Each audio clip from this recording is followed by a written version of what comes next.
নমস্কাৰ ছাৰ-বাইদেউসকল। অষ্টম দৰমহা আয়োগ সম্পৰ্কত বিত্ত বিভাগৰ পৰা আহিল এটা গুৰুত্বপূৰ্ণ তথা ভাল খবৰ। আপোনালোকে স্ক্ৰীনত দেখিছে ভাৰত চৰকাৰ বিত্ত মন্ত্ৰালয় আৰু 25 মাৰ্চ 2025 তাৰিখে কেন্দ্ৰীয়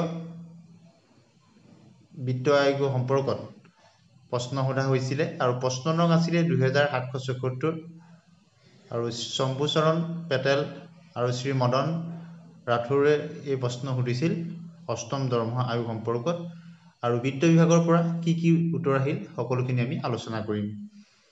প্ৰথম প্ৰশ্নটো আছিলে कि वित्त मंत्री यह बताने की कृपा करेगी क्या 8वें केंद्रीय वेतन आयोग CPC की मंजूरी दे दी गई है।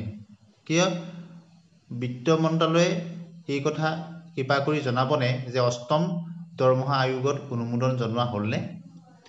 খ নম্বৰ প্ৰশ্নটো সুধিছে यदि हाँ तो তথ্য সম্বন্ধী দৌৰা क्या है।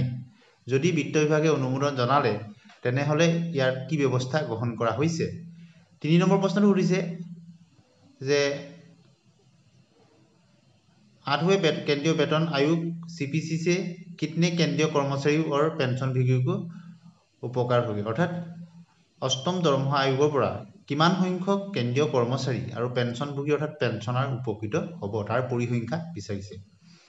গতিকে প্ৰথম প্ৰশ্নটোত বিত্ত বিভাগে অনুমোদন জনালে নে নাই আৰু দ্বিতীয়টোত যদি জনালে কি ব্যৱস্থা গ্ৰহণ কৰিছে আৰু তৃতীয়টোত এটা পৰিসংখ্যা বিচাৰিছে কিমান কৰ্মচাৰী আৰু পেঞ্চনাৰ উপকৃত হ'ব আৰু ইয়াৰ উত্তৰ বিত্ত ৰাজ্যমন্ত্ৰী কেন্দ্ৰীয় চৰকাৰৰ সন্মানীয় শ্ৰী পংকজ চৌধুৰীদেৱে দিছে। প্ৰথম প্ৰশ্নটোত দিছে ক और ख प्रथम दुटा प्रश्न सरकार द्वारा 8वें केंद्रीय वेतन आयोग CPC का गठन करने का निर्णय लिया गया है।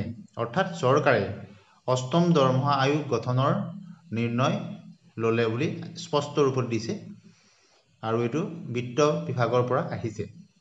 গ নম্বৰ প্ৰশ্নৰ উত্তৰত আহিছে केंद्र सरकार के सिविलियन कर्मचारी और पेंशनभोगी परिवार के पेंशनभोगियों की अनुमानिक संख्या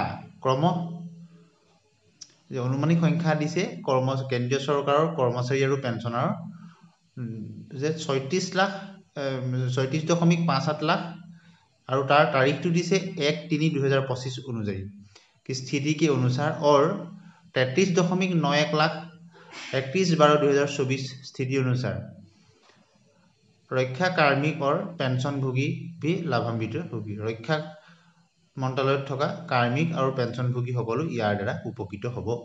গতিকে আপোনালোকে নিশ্চয় গম পালে যে অৱশেষত বিত্ত বিভাগৰ পৰা স্পষ্টভাৱে জনোৱা হ'ল অষ্টম দৰমহা আয়োগ গঠন সম্পৰ্কত আৰু ইয়াৰ দ্বাৰা কিমান সংখ্যক কেন্দ্ৰীয় চৰকাৰৰ কৰ্মচাৰী আৰু পেঞ্চনাৰ আৰু ৰক্ষা তথা কাৰ্মিক পেঞ্চনভোগী সকলো ইয়াৰ দ্বাৰা উপকৃত হ'ব বুলি স্পষ্ট ৰূপত জনালে। ভিডিঅ'টো শেষলৈকে চোৱাৰ কাৰণে ধন্যবাদ।